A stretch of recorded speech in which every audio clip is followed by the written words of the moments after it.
had given me 6 weeks paid leave, and I spent most of it in my attic study, or on the living room couch, compulsively reading. I read War and Peace, The Man Without Qualities, The Tale of Genji, The Complete Journey to the West, The Dream of the Red Chamber. At night, to relax, I watched 2 or 3 movies in a row. One night I watched Claude Lanzmann's Shoah, all 9 hours, and woke up on the couch at noon the next day, freezing, the blanket fallen off, hardly able to move. A friend of mine from graduate school, now a professor at the University of Hawaii, sent me a care package of his own hand-grown hydroponic indica packed in Kona coffee cans. I smoked it twice a day, at 11 and 6, to give myself an appetite, and then went out and ate unbearably spicy meals.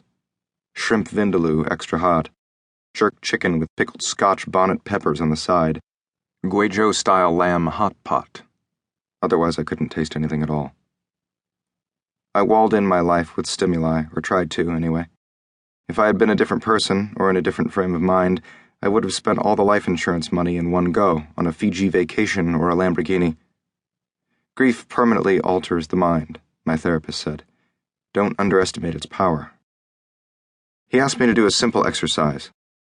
When you wake up in the morning, immediately ask yourself, what kind of person am I today? Make a commitment.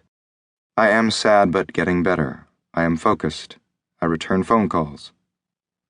It worked for a while, but I realized, months later, that it made the underlying problem worse.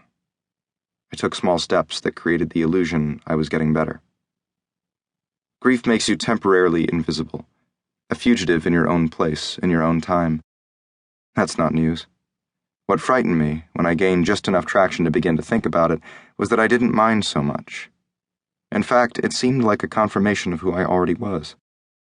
Snuggled inside my nearly middle-aged soul, wombed inside my happy fatherhood, was a creature who would use the excuse of mourning just to buy time, until no one expected me to heal or move on. I thought, for a while, that I would make an excellent crank, bushy-bearded, in a torn t-shirt, getting by on disability or food stamps, walled into my apartment with books and manuscripts. I could teach myself Sanskrit and Tibetan and ancient Greek.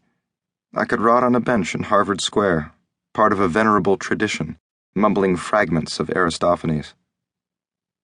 Finally, obviously, I realized I had to leave. Cambridge was unbearable.